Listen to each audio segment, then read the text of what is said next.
Ngarang Salungpham Thoudok Thoudok aduda pulisna phajinkhiba Khun Ngakpa taruk condition amata yaodana Thadorakkadabani Khun Ngakpa pharaga Hatpada Chenaba police commando matik chaba Cheirak Pigadabani haiduna Imphal Moreh lambi thingduna khongjang changshinkhre tongan ba mafamdagi lakpa maira paibi sing ngasi ayu pung 10:30 rom taba duwaidagi Thoubal Mela Ground Community Hall da pullaga lainakhi tungda miyam madu lambi da thoraktuna lambi thingbagi khongjang changsinkhi miyam da lambi thingbagi khongjang changsilingai talak aduda tongan ba demand sing yauba memorandum ama JAC gi mihut singna DC Thoubal da pisinba chatki DC lairamdabadagi memorandum adu SDC Thoubal da pisilamki memorandum pisiluraba matung JAC gi Vice President Salungpham Thoudok paumi singda hai JAC na laingak ta taliba demand sing adugi manungda Khun Ngakpa Hatpa police sing Thadorakkadabani Lauthokadabani Maralaiba police sing Thadorakkadabani Lauthoktriba fauba asiba hakchang laudaba amadi police na phajinkhiba Khun Ngakpa tarukmak condition amata yaodana Thadorakkadabani haiba yauri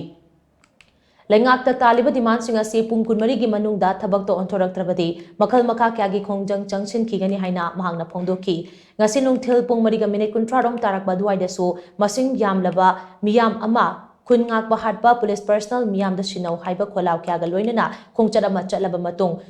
Thoubal SP gi office ta thomjinkhi khongjang adu da saruk yaki bi ima amana phongdorakpada Salungpham gi Thoudok ta phajinkhiba Khun Ngakpa taruk condition amata yaudana ngasi numidangi pung 3 faubagi manungda Thadorakkadabani JAC gi mihut singa chief minister ga unaruraba matungda makha taba khongjang gi pirep logani haina sumahangna makha tana phongdokhi Nakal amaromda Salungpham Thoudok aduda police na phajinkhiba Khun Ngakpa tarukmak Thoubal court ki duty magistrate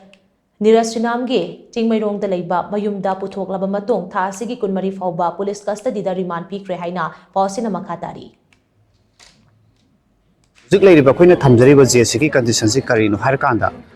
ngarang akoi phajinkhiba Khun Ngakpa singse akoi unconditionally athuba matamda release tawbiu haiba loina na akoi gi Khun Ngakpa se akoi maram chadana Manipur state force na hat paje masida involve tawriba haibadi senariba personnel singsigi mathakta ain gi oiba matik saba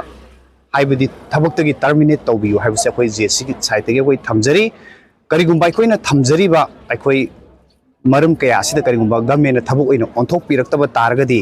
makha tarakpadadi akoi makhal makha kaya gi khongjang changsin lagani haibagi akoi JAC gi warep laujare maram aduna ngasigi paliba lengak asina yaragadi hairiba mihatpada chenariba involve tawriba mihatpa personnel singi mathakta ain gi oiba cheirak pibiba amadi